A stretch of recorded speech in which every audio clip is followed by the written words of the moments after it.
कहते हैं कि जब सृष्टि का आरंभ हुआ तब सबसे पहले ध्वनि गूंजी ओम। और इस ओम की कंपन से जन्म हुआ उस देवता का जिसने इस ब्रह्मांड को रचा, भगवान ब्रह्मा। लेकिन क्या आपको पता है, सृष्टि के निर्माता को समर्पित पूरे भारत में सिर्फ एक ही प्रमुख मंदिर है, और वह है राजस्थान के दिव्य नगरी पुष्कर में स्थित जगत पिता ब्रह्मा मंदिर। आज के इस वीडियो में मैं आपको ले चलने वाली हूँ इस मंदिर की रहस्यमयी स्थापना कथा में, सावित्री देवी के श्राप के सच में, ब्रह्मा जी के कमल की 3 पंखुड़ियों से बनी 3 झीलों के रहस्य में, मंदिर के अंदर छुपे शक्तिशाली ऊर्जा स्थलों में और उन चमत्कारी परंपराओं में जिन्हें सदियों से कोई चुनौती नहीं दे पाया। तो तैयार हो जाइए, क्योंकि आज हम खोलने वाले हैं पुष्कर का ब्रह्मा मंदिर का राज, भारत का सबसे रहस्यमयी और दिव्य तीर्थ स्थान। राजस्थान के अजमेर जिले में स्थित पुष्कर एक पवित्र तीर्थ है, जहां स्थित है जगत पिता ब्रह्मा मंदिर, जिसे दुनिया भर के हिंदू सृष्टि के एकमात्र पूर्ण रूप से सक्रिय ब्रह्मा मंदिर के रूपों में जानते हैं। यह मंदिर 14वीं शताब्दी के आसपास अपने वर्तमान रूप में बना, लेकिन इसकी धार्मिक परंपरा 2000 वर्ष से भी अधिक पुरानी मानी जाती है। ब्रह्मा जी के कमल की 3 पंखुड़ियों से बनी 3 झीलें, दैत्य वज्रनाभ के अत्याचारों को रोकने के लिए ब्रह्मा जी ने अपने हाथों से कमल पुष्प पृथ्वी पर फेंका। उस कमल की 3 पंखुड़ियां 3 अलग अलग स्थानों पर गिरी और उनसे बनी 3 पवित्र झीलें।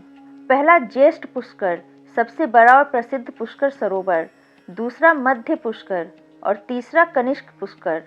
इन तीनों को मिलाकर इन्हें तीर्थ त्रिवेणी कहा जाता है और इसका आध्यात्मिक महत्व अनंत है।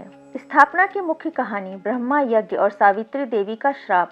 वज्रनाभ का वध करने के बाद ब्रह्मा जी ने पुष्कर में एक भव्य यज्ञ करने का निश्चय किया, लेकिन जब यज्ञ का शुभ मुहूर्त आया तब उनकी पत्नी सावित्री देवी वहां मौजूद नहीं थी। यज्ञ का नियम था, पत्नी के बिना यज्ञ पूर्ण नहीं होता। तभी ऋषियों ने सलाह दी और ब्रह्मा जी ने एक पवित्र ब्राह्मण कन्या गायत्री से विवाह करके यज्ञ पूर्ण कर लिया। जब सावित्री देवी लौटी और यह सब देखा तो वे क्रोधित होकर बोली, हे ब्रह्मा, आपकी पूजा इस संसार में कहीं नहीं होगी। और उन्होंने श्राप दे दिया कि दुनिया में ब्रह्मा का कोई बड़ा मंदिर नहीं बनेगा और केवल पुष्कर में ही आपकी आराधना होगी। यही कारण है कि पूरे भारत में ब्रह्मा के मंदिर बेहद कम हैं और पुष्कर का मंदिर सबसे पवित्र माना जाता है। मंदिर के दुर्लभ रहस्य। अब बात करते हैं इस मंदिर से जुड़े उन रहस्यों की जिन्हें सुनकर हर यात्री आश्चर्य में पड़ जाता है। रहस्य नंबर 1, कोआ यमराज का दूत माना जाता है, लेकिन ब्रह्मा मंदिर के प्रांगण में कोए कभी दिखाई नहीं देते। लोग मानते हैं कि ये स्थान सृष्टि ऊर्जा का प्रतीक है और मृत्यु ऊर्जा यहाँ प्रवेश नहीं कर सकती।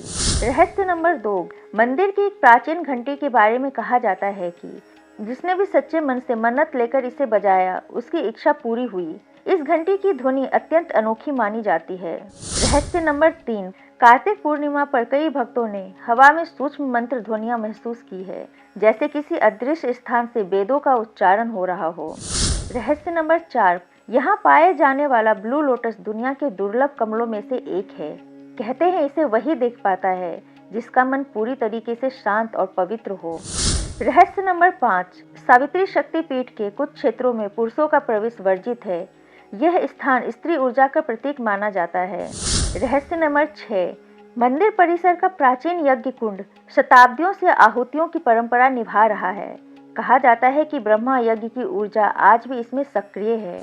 रहस्य नंबर 7, गायत्री मंदिर सौम्यता का प्रतीक है, जबकि सावित्री मंदिर शक्तिशाली ऊर्जा का, इसलिए दोनों की यात्रा अलग अलग समय पर करने की सलाह दी जाती है।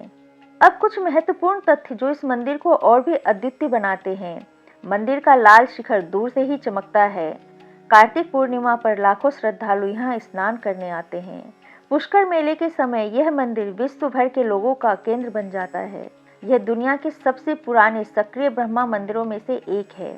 जब भी कोई भक्त पुष्कर के ब्रह्मा मंदिर की चौखट पर कदम रखता है, वह सिर्फ एक मंदिर में प्रवेश नहीं करता, वह उस मंदिर में प्रवेश करता है जहां सृष्टि की पहली ध्वनि गूंजी थी, जहां एक देवता का श्राप इतिहास बन गया, जहां कमल की पंखुड़ियों ने 3 पवित्र झीलों को जन्म दिया और जहां आज भी दिव्य ऊर्जा का स्पर्श महसूस किया जा सकता है।